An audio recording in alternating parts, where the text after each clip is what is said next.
Assalamualaikum warahmatullahi wabarakatuh. Perkenalkan nama saya Hani Arifah dengan NPM 210302082, kelas TI 3D.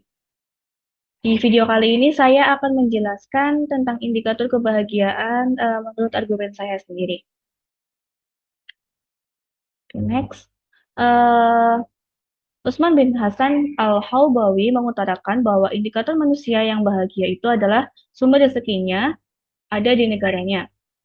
Mempunyai keluarga yang saleh, yaitu istri dan anak-anak yang membanggakan dan membahagiakan, serta berada di bawah penguasa yang adil, yaitu tidak zalim. Indikator berikutnya adalah rezekinya dapat membantu seseorang untuk mendekatkan diri kepada Allah meskipun kaya, ia tidak berorientasi kepada dunia tetapi berorientasi terhadap kehidupan masa depan dan akhirat. Semangat dalam beribadah, tidak banyak berbicara dan dalam hal yang tidak berguna.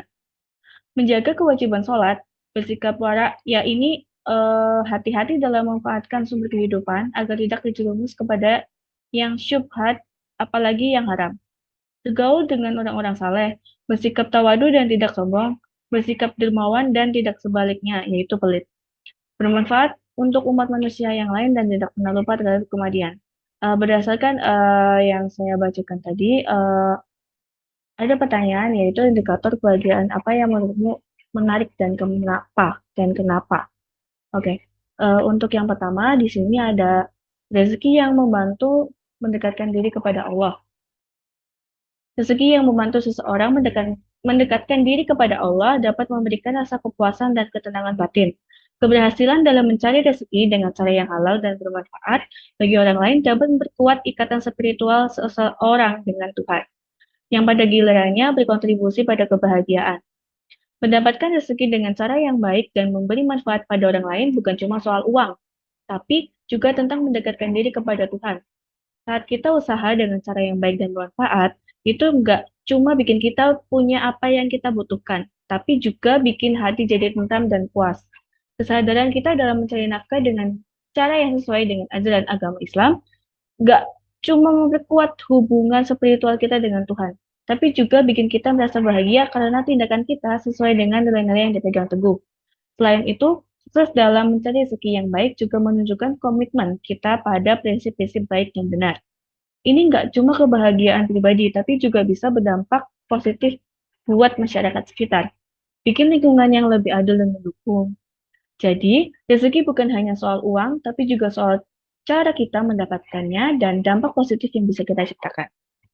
Yang kedua, keluarga yang saleh. Keluarga yang saleh memberikan dukungan emosional, sosial, dan spiritual yang penting untuk kebahagiaan seseorang.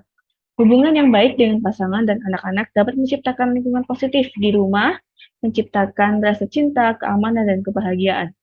Keluarga yang baik dan penuh kebaikan itu seperti pondasi kuat bagi kebahagiaan kita. Mereka nggak hanya memberikan dukungan emosional, sosial, dan spiritual, tapi juga menciptakan suasana yang positif di rumah.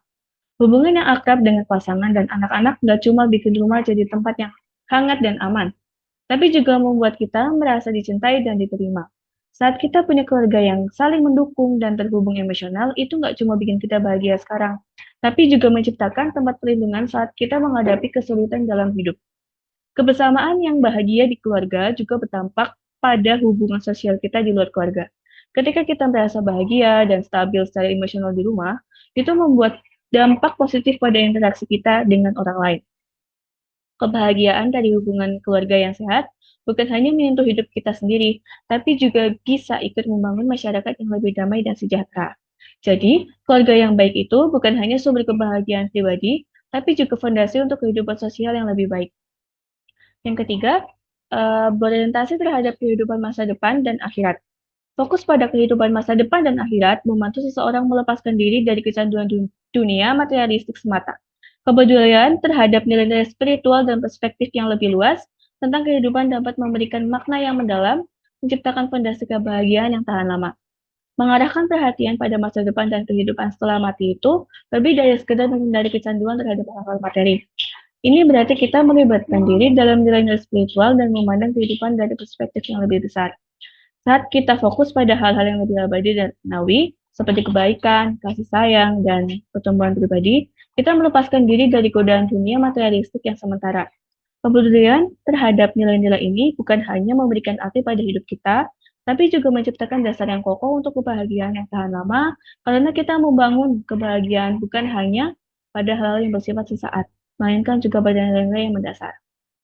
Perspektif yang mencakup dimensi spiritual dan pemahaman yang lebih luas tentang kehidupan membuka pintu untuk merasakan makna yang lebih mendalam.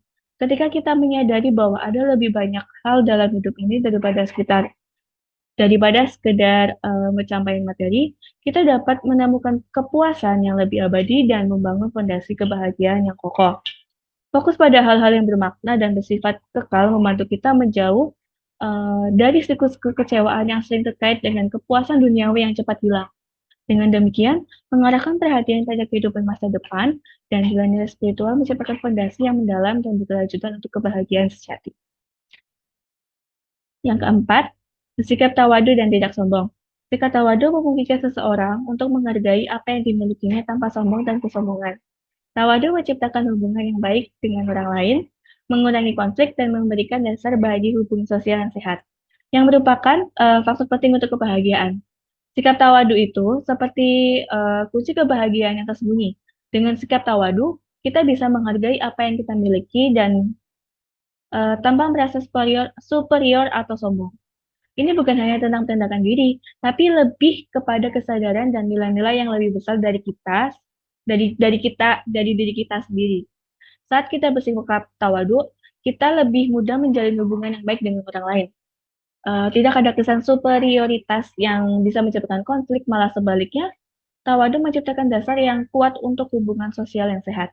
Keterbukaan dan sikap rendah hati ini membangun ikatan yang lebih erat dengan orang-orang di sekitar kita, menciptakan lingkungan yang mendukung dan positif. Lebih dari sekadar sikap, tawadu juga mencerminkan kedewasaan emosional dan kemampuan untuk melihat nilai setiap individu. Dengan menghargai kontribusi dan keberagaman, kita menciptakan atmosfer yang penuh dengan toleransi dan penghargaan. Sikap tawadu ini pada dasarnya adalah fondasi bagi kebahagiaan yang tumbuh dari hubungan sosial yang positif. Ketika kita bisa hidup tanpa merasa lebih baik dari orang lain, melainkan saling menghormati dan menghargai, itulah kunci untuk merasakan kebahagiaan yang sejati dalam interaksi sosial. Jadi, pada kesimpulannya, rezeki berlandaskan nilai spiritual, keluarga yang saleh, orientasi masa depan, dan sikap tawadu membentuk fondasi kebahagiaan yang berkelanjutan. Sekian video dari saya. Wassalamualaikum warahmatullahi wabarakatuh.